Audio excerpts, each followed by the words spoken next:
通勤通学中の皆様おはようございます。福田の世界時事ニュースの時間です。さあ本日はですね、冬季オリンピックからの話題になります。つい先日ですね、閉会式を迎えましたこの冬季オリンピックですが、かなりね、政治色の強い一面というのもありまして、これが特にアメリカでね、様々な議論を巻き起こしています。特にですね、フィギュアスケートに関しては日本でもね、この選手たちが可愛い、素晴らしいとね、称賛の声が溢れていたわけですが、これ本国ではですね、そんな単純な話にもなっていないようなんですね。本日は一体何が起きているのか、詳しく見ていきたいと思います。この番組は海外のホットな時事ニュースをお届けします。通勤通学のお供にちょうどいいチャンネルとなっていますので、ぜひチャンネル登録お願いします。さあ、それでは本題です。こちらね、見えておりますが、つい先日ですね、2月22日ですか、閉会式を迎えました。2026年ミラノコルティーナオリンピック、冬季オリンピックですね。日本でもね、ご覧になっていた方多いんじゃないかなと思うんですが、こういったね、世界のスポーツ大会と言いますと、どうしてもね、政治色というのが付きまとってしまうんですが、やはり今回もですね、その傾向というのは強かったんですね。で、これに関してはですね、日本にはね、あまり入ってこないんじゃないかなと思いますので、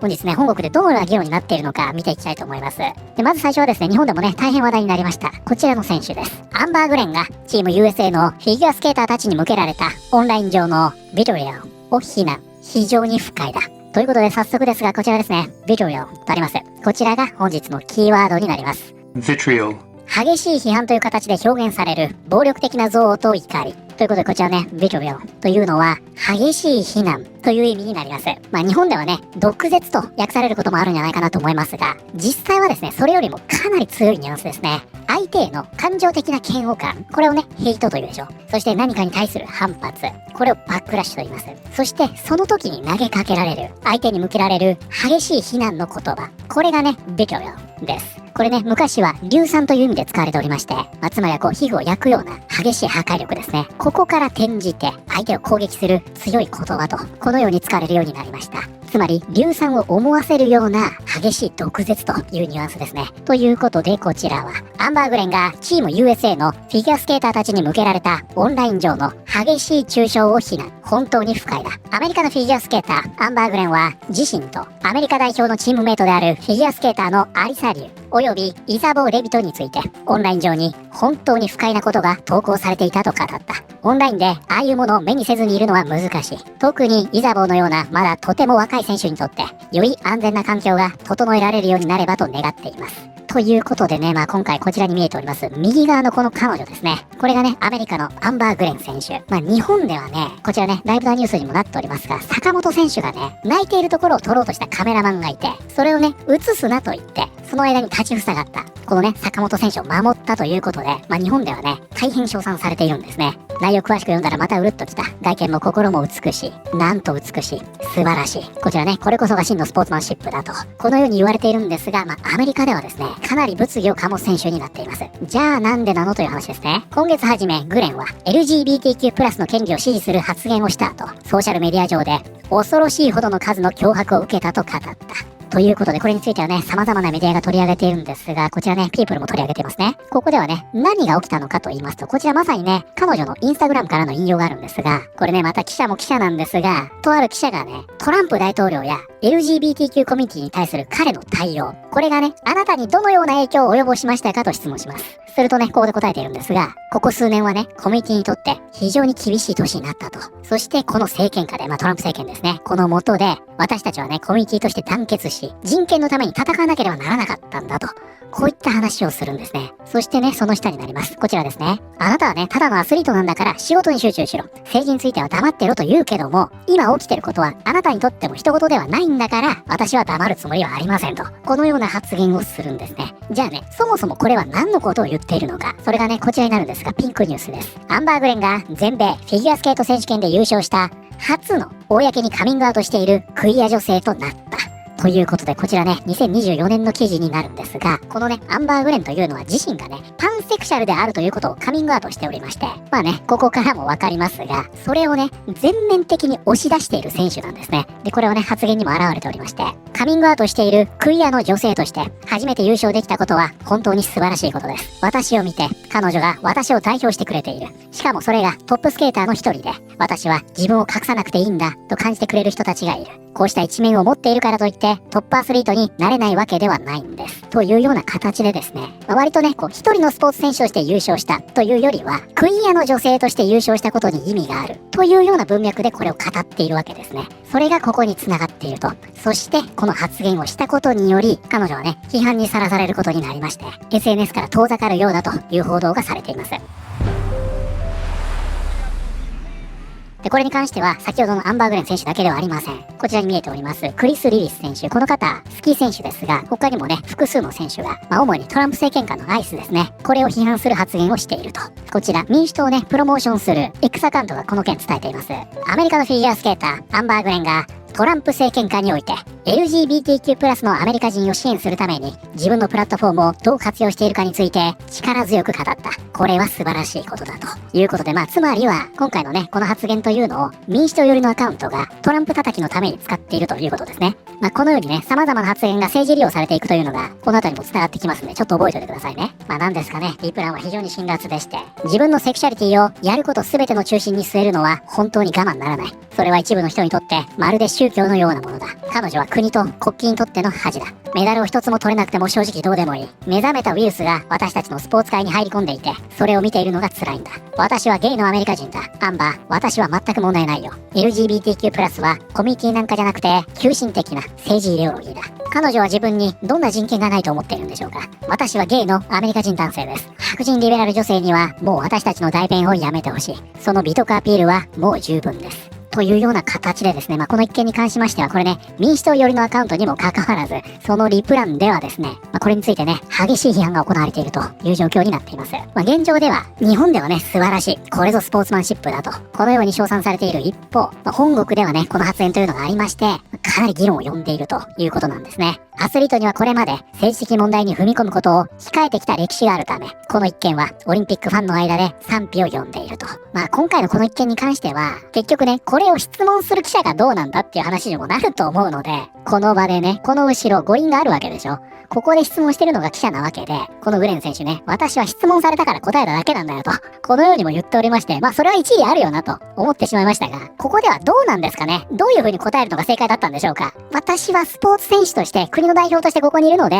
政治じゃなくてスポーツの話をしたいですと言えばよかったんですかね。今回ね、このようにして議論を呼んでいると。それではね、お次こちらになりますが、日本でもね、可愛いとして大変話題になりましたが、アリサ・リュウ選手。こちらのね、ヘアスタイルが非常に特徴的でして、日本ではね、ナウシカのテトに似てるなんて言われてるようですが、フクタはね、この辺がレッサーパンダの尻尾に見えて仕方がないんですが、ね、レッサーパンダ可愛いですよね。フクタ大好きですが、そんなね、アリサ・リュウ選手も、今回ですね、この政治の議論に巻き込まれてしまったんですね。まずね、順を追ってご説明しますが、こちらね、アリサ・リュウ選手。この方ね、リュウという名前からもわかるんじゃないかなと思いますが、中国系のアメリカ人で、お父さんがですね、中国の天安門事件あったでしょ。あれに関わりました学生組織のリーダーだったんですね。その後ね、アメリカに亡命してきまして、このお父さん弁護士になるんですが、その時にね、どうしても子供が欲しいということで、匿名の卵子提供を受け、代理母によって出産されたのが、こちらのアリサ・リュウ選手でした。この他にも4人兄弟がいまして、全員ね、同じ方法で生まれたと、このように言われています。なので、このね、アリサ・リュウ選手の今回の金メダルというのは、すごく大きな意味があったんですね。というのも、要するにね、この人というのは、移民の子供、つまり2世なんですね。そして今回金メダルを取ることによって、それは、フィギュア女子シングルでは24年ぶりの快挙だったと。だからこれね、もうここだけが映画になりそうな、すごい話だったんですね。そこに出てくるのがもう一人の選手、こちらね、グー・アイリーン選手。この人はですね、同じくね、アメリカ系の中国人で、アメリカ生まれ、アメリカ育ち、後に中国代表選手になりました。これによりですね、アメリカでは主にね、保守派を中心に、もう彼女に対してはですね、恩をあだで返したとして、激怒してるんですね。で、記者会見を受ければですね、その態度が傲慢だと批判されまして、保守派のインフルエンサーとして、大変有名な元 FOX のキャスターですね、メーガン・ケリーという人物がいるんですが、もう彼女がですね、自身の番組で酷評していると。Do you see these as 2 silvers gained or 2 golds lost? I'm the most decorated female free skier in history. I think that's an answer in and of itself. Doing it 5 times is exponentially harder because every medal is equally hard for me, but everybody else's expectations rise, right? And so the 2 medals lost situation, to be quite frank with you, I think is kind of a ridiculous perspective to take. I'm showcasing my best skiing. I'm doing things that quite literally have never been done before. And so I think that is more than good enough. But thank you. Oh my God, she's stomach turning. I'm the best. You will love me.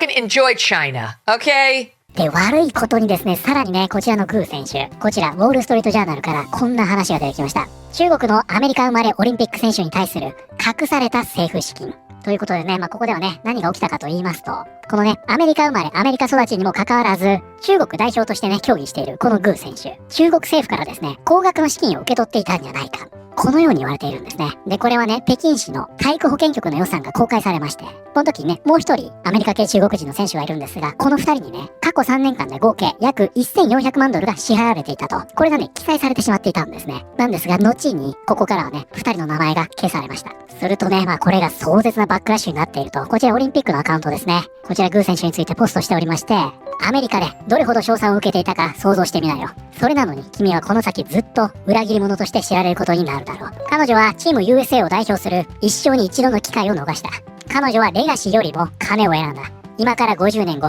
グーのことは誰も覚えていないだろうし、その金も消えているだろう。ということでね、素直におめでとうという方もいるにはいますが、金でね、母国を売った裏切り者と、このような意見が殺到していると、こんな状態になってしまっているんですね。そこでですね、主に保守を中心に、このグー選手を批判するために利用されているのが、このね、アリサ・リュウ選手でした。アリサ・リュウがチーム USA で歴史的なフィギュアスケート金メダルを獲得したことで、同じくアメリカ生まれのフリースタイルスキー選手、アイリーン・グーとの比較が一層強まっている。二人はいずれもベイエリアで育った中国系移民の娘で、中国がオリンピック代表強化を進める中で勧誘を受けたが、中国の旗の下で競技をする道を選んだのはグーだけだった。リュウはチーム USA の忠誠を貫いた。ということでね、こちらのね、右側に見えております。裏切り者のグー選手。そして移民にもかかわらず、自国のアメリカへの忠誠を貫いたリュウ選手。というような構図で語られていくことになるんですね。なんですが、ここで重要なのはね、このね、リュウ選手というのは、どちらかというとね、かなりリベラルな方なんですよ。